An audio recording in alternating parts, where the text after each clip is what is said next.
All right, thanks for joining us for this advanced look at the Krakoan Revival game mechanic that's going to be in the upcoming House of X set.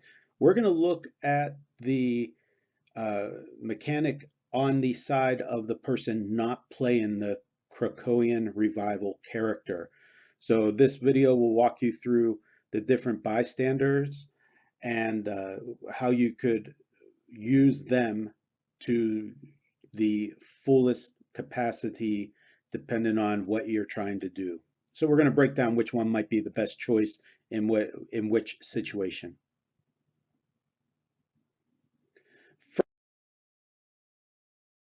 First, let's take a look at how this works.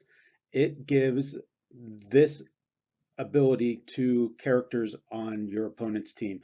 So for all characters with this trait, when a friendly standard character with the X-Men keyword and a lower point value would be KO'd by an opposing effect, you may instead choose to turn that character to its starting click this game and place them adjacent to a friendly character that can use this trait. All right, now for this video, here's the part that we're going to focus on. So if your opponent does that, if they revive their character, we score that character, and then we can generate a bystander on this card of our choice adjacent to any of our characters. We score 10 points for every bystander that is generated this game via this trait, regardless of source.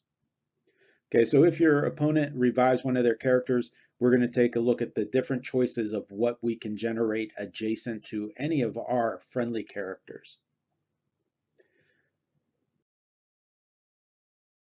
The first one we're looking at here is the assassin.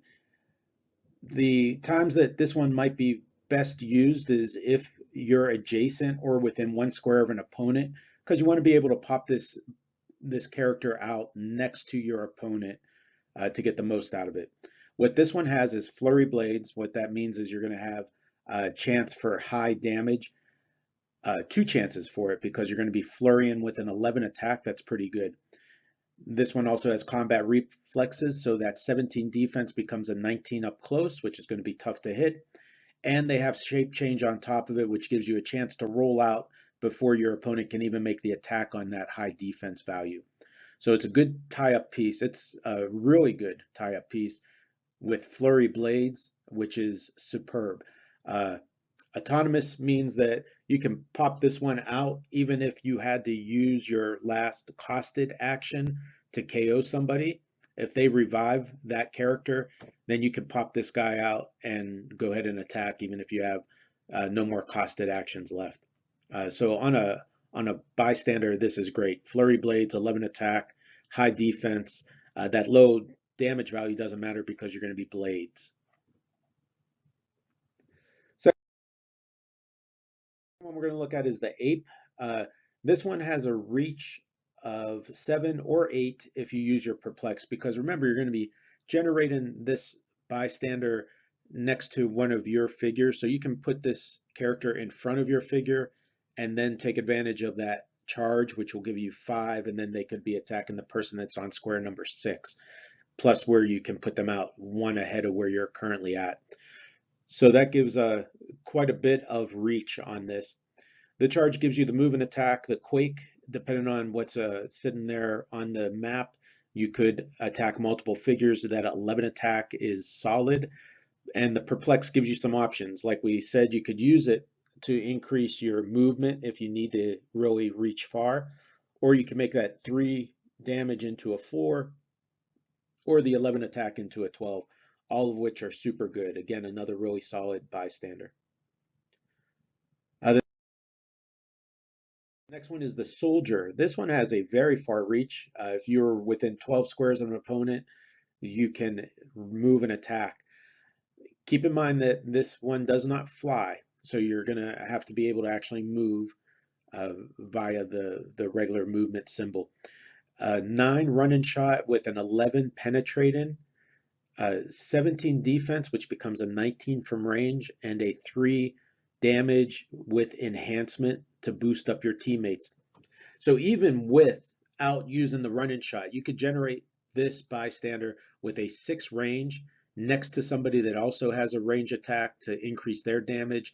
11 attack penetrating, 3 penetrating damage is super good. So again, this one has is more range based, has really far reach if that's what you need at that point in the game.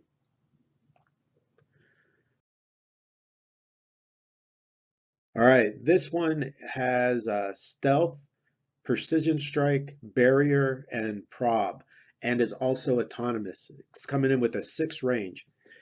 So this one, if you're within 7 squares of an opponent, you can pop this one out on the square in front of you, and then take advantage of that 6 range to do a precision strike, 11 attack, 3 damage. That's pretty solid if that's what you need. Or you can use it as a cover character. Now you can use it as a cover character in multiple ways. Stealth characters, if you're in hindering or you're able to generate this figure in hindering in front of you, then it becomes basically a shield for your figure. The stealth makes it tough for people to get through, and it changes the lines of fire that they have to try to navigate to get to your character. Also, the barrier is there as that type of cover, or even the pop-out barrier in kind of diagonal squares can get people out of adjacency if that's what you need. On an autonomous character, it's great because it's basically barrier for no costed action. Prob is always good, and the autonomous, like we just talked about, means that that figure can pop out and do something.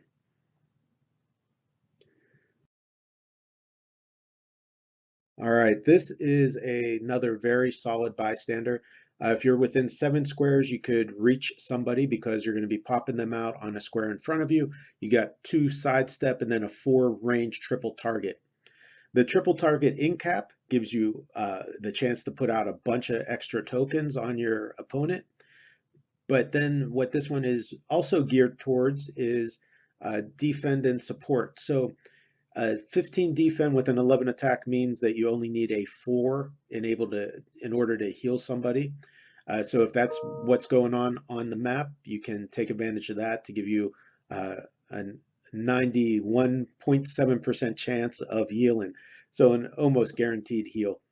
But the 11 triple target in cap is also useful. So you can support, and then you could push the next turn to deal out some tokens. So you have versatility here, support piece or an in-cap piece. And this one is pretty much like a multi-purpose.